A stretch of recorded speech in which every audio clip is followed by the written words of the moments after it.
Good morning guys, kamusta ra sa mga taga-Banwa natin dyan. Dito tayo ngayon sa Coron at iyan yung pier, mga 100 meters papunta dito sa Montenegro Lines. Kung nandito ka sa Coron at plano mo rin bumisita sa Culion, tuturuan kita kung paano pumunta sa Culion, ano yung mga sasakyan mo. Isa to sa mga pwede mong sakyan, yung Montenegro Lines. 6 AM yung unang biyahe nila, then 12 noon yung next na biyahe. Galing Culion naman 9 AM tsaka 3 PM. Ito pang masahe naman, yan, 325 regular, 260 sa student, 232 sa senior, sa mga bata 162. Tara, pasok tayo, dito tayo mag-register. Morning ma'am. So, may ticket po pa Culion? Opo, basulan lang po yung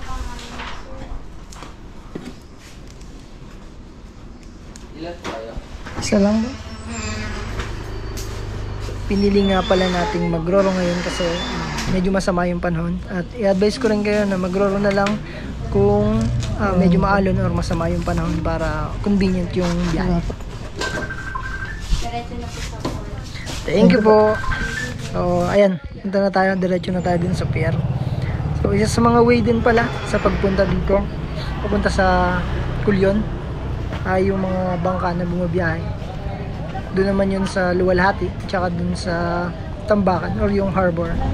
350 naman yung pamasahe pag nandun ka. Ayan. Tanghali na kasi ngayon kaya medyo mainit. Ayan. Itong mga tricycle na to pala pag papunta kayo ng pier. Oops. Ayan, yung mga tricycle na yan. Special trip yan. 200 pesos yan papunta dun sa bayan. So, yung mga locals dito, ayan, nag-aabang na lang kami ng mga tricycle na dumadaan na yan. 20 to 30 pesos na din. Ayan, dito na tayo malapit sa pier. Doon tayo bumili. Mga 100 meters lang. Ticket reveal. Ayan o.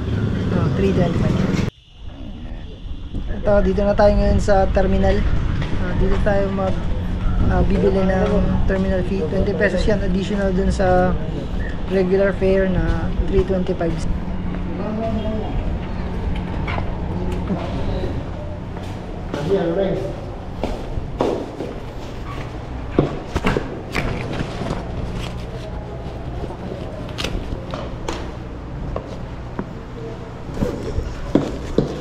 Saan yung ano sir? Terminal fee?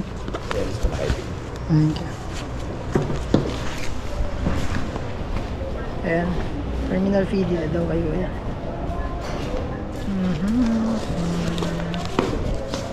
Magkano sir? 20 lang. 20 pesos. Thank you.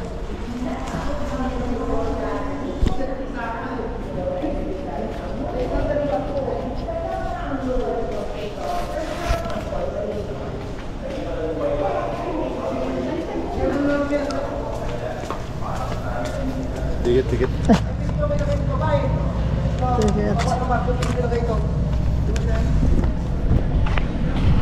Ayan, ito na. Yan na yung Montenegro Lines, Roro.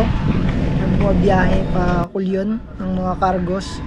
Pwede rin magpadala dito ng mga motor.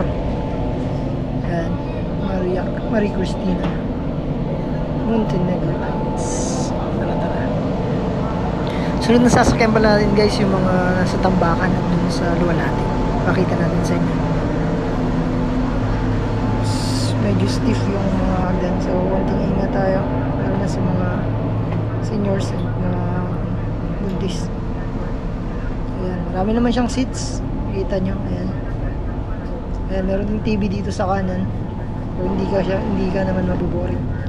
Isa sa mga advantages ng pagsakay sa Roro, convenient pag maalon, tsaka makikita mo yung view dito sa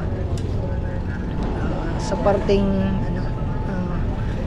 Calis or yung island na yan dyan sa tabi.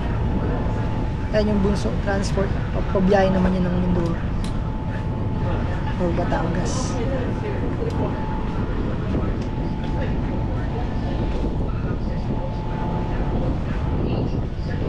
Ayan, dyan tayo tapat dadaan. Medyo yan, makikita nyo umuulan-ulan na ngayon. At meron naman silang ano dito, CR. Meron din silang mini store. Ayan. Force Knox.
Ayan, ayan. Dito na tayo sa palapit na tayo sa pier ng Kulion.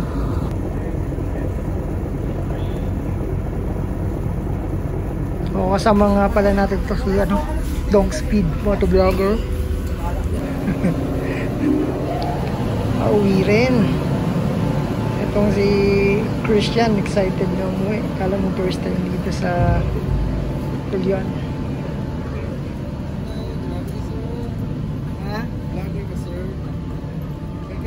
Sir.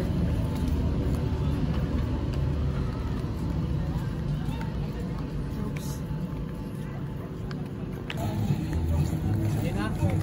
Kadudes!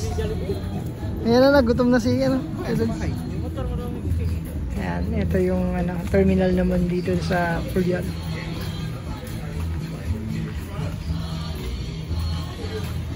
Sa mga visitors and tourists natin, super welcome kayo dito sa bayan ng Kulion. Ayan. Sa mga supporters naman and followers natin, thank you sa pagsama ngayong araw sa biyahe natin. Drop nyo lang guys sa comment section yung mga lugar na napuntahan nyo ng maganda dito sa Kulion. So, pasyalan natin yan. Esto es Unyo. This is June. Hasta luego. Hasta pronto. Maligayang bati.